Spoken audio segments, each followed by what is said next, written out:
সেইটার ডিসিশন আপনাকে নিতে হবে, তাই না? এবং যে জ্ঞানটা, যে বিষয় সম্পর্কে আপনার কোনো নলেজ নাই, সেই বিষয়ে কথা বলতে না যাওয়াই ভালো। এবং এটা প্রস্তুতিটা কিন্তু খুব ইম্পর্ট্যান্ট, এবং conceptualization is very important, but not memorization, বুঝছেন? এবং কনসেপচুয়াল আপনাদের পারফরমেন্স আমি বলবো ভেরি আউটস্ট্যান্ডিং, ভেরি এক্সিলেন্ট। কেন আপনাদের উচ্চারণ, আপনাদের গলার যে টোন, ভয়েস, আপনার এই সমস্ত কোনো ম্যানারিজম আমি দেখি না। ম্যানারিজম বলতে মুদ্রা দোষ না।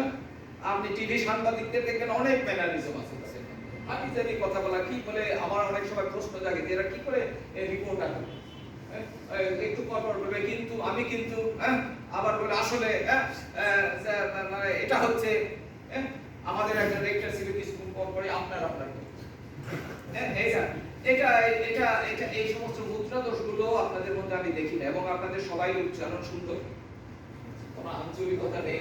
আমি যখন বরিশালের লোক, মাঝে মাঝে বরিশালের ল্যাঙ্গুয়েজ তো এসে যায়, কিন্তু তবুও আমি বলবো যে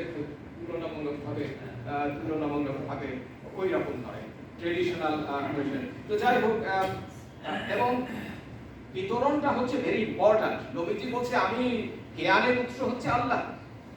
আল্লাহ যদি আপনার এই মেধাটা এইভাবে তৈরি না করতো, আপনার মধ্যে সেই ইন্টারেস্টটা তৈরি করে না দিতেন, আপনি আমি ওই অশিক্ষিত লোকের কাতারের মধ্যে।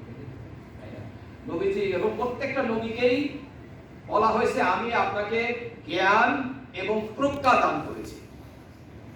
মেয়ার নলেজ না, প্রজ্ঞাবান হতে হবে। প্রজ্ঞাবান হচ্ছে নলেজের একেবারে পিরামিডের টপ লেভেল। প্রত্যেকটা নবী ছিলেন প্রজ্ঞাবান। তারা কত ধরনের কথা বলেছে, অনেক সায়েন্টিফিক কথাবার্তা তারা বলছে, যেটা এখনো সায়েন্স আপনার আবিষ্কার করতে এখনো তাদের অনেক সময় নেই, কোনোটা ভুল প্রমাণিত হয়। আচ্ছা যাই হোক, তবে যাই হোক, আমার মনে হয় যে তিনি যে কথাটা বলছেন যে